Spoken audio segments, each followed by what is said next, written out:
Just listen to this for a moment. Now, this isn't from some obscure anti-Allied leaflet. No, this is from The Economist, published on December 30th, 1944. Can you believe that? Just as victory in Europe seemed right around the corner, the great Anglo-American alliance was, well, secretly falling apart at the seams. So today, we're travelling back to 1945, but we're doing it in a very specific way. We're leaving all our hindsight at the door. We're going to experience this incredible year as it actually happened, through the eyes of journalists who were right there on the ground. And what they saw, what they wrote about, wasn't some simple story of triumph. It was a year of victory, absolutely, but one that was just riddled with profound anxiety. We've broken this down into 4 parts. First, we'll look at the deep cracks that were forming in the Allied coalition. Then, we'll witness the final violent collapse of the Third Reich. After that, we'll walk through the ruins of a defeated Germany. And finally, we'll watch as the victors try to build a new world, even as they were already starting to drift apart themselves. Right, so let's get into it. The year 1945 did not open with some big confident celebration. Far from it. It actually began with frustration, a stalemate on the battlefield, and a surprising amount of bickering behind the scenes. That quote we started with, it came from this very issue. The editors said there was a need for some very plain speaking to act as a safety valve. The relationship wasn't just a bit strained, it was hitting a breaking point over what to do in Greece, in Poland, and a dozen other simmering arguments. I mean, the sheer range of complaints was just staggering. You had American critics accusing Britain of being everything at once, too tough on Russia, then too soft, of not pulling their weight in the fight while somehow also stealing a commercial advantage. And the British, well, they were just sick and tired of what they saw as American hypocrisy, coming from a country that, in their view, sat on the sidelines during the most desperate days of the war. Trust was wearing incredibly thin. And all this political gloominess, it was perfectly mirrored on the battlefield. The new year kicked off not with a final glorious charge, but with a real sense of disappointment. You see, after the breakout from Normandy, pretty much everyone hoped the war would be over by Christmas 44, but the advance just stalled. The German army, which had looked like it was about to completely collapse, had somehow managed to stabilise the front and even launch a huge counterattack in the Ardennes. The Allies were well and truly stuck. And The Economist made this absolutely crucial point. The Allies were actually accidentally helping the enemy. Their political squabbling gave the Nazis hope that the whole coalition might just fall apart. And because the Allies hadn't laid out any clear peace terms, it let Goebbels convince the German people that surrender meant total annihilation. It gave them the most compelling reason to fight on, just to survive. But then, in the spring, everything changed. The deadlock didn't just break, it was utterly shattered in one of the fastest, most violent military collapses in all of history. The speed of it all was just breathtaking. I mean, look at this. On March 7th, the first Allied troops get across the Rhine. By the beginning of April, Allied tanks are just pouring across the German plains. And by the first week of May, it was all over. An entire nation had been overrun in less than 2 months.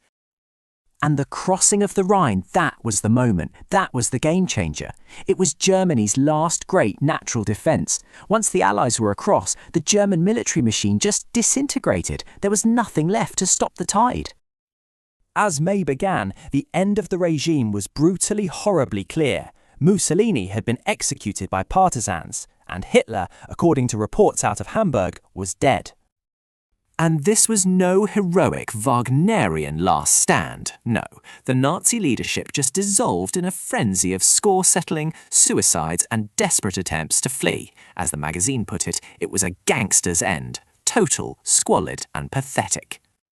So, victory was achieved. The war in Europe was finally over. But that moment of triumph was immediately followed by a chilling, confusing and brand new reality. The fighting had stopped, sure, but what was left in its place? Well, the answer was a void, a human catastrophe on a scale that's almost impossible to wrap your head around. To try and understand this, let's follow a special correspondent for The Economist who travelled into Bavaria in June 1945, just a few weeks after the surrender. He described the journey as being like something out of a dream. This right here is the heart of what he saw. German society hadn't just been defeated, it had effectively ceased to exist. The entire nation had dissolved into millions of isolated individuals, each one just consumed by their own private fears and worries. There was no Germany left, only Germans.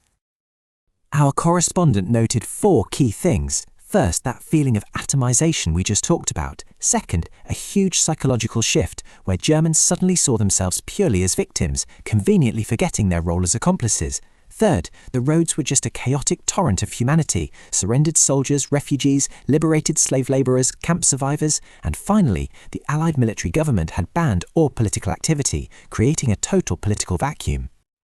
And it was into this vacuum that the victors now had to step, facing the enormous task of building a new world order, all while their own alliance was visibly cracking. So, in July, you have the big 3 leaders meeting at Potsdam, just outside the ruins of Berlin. They were no longer just war leaders, now they were the architects of the peace, and their blueprints for the future couldn't have been more different.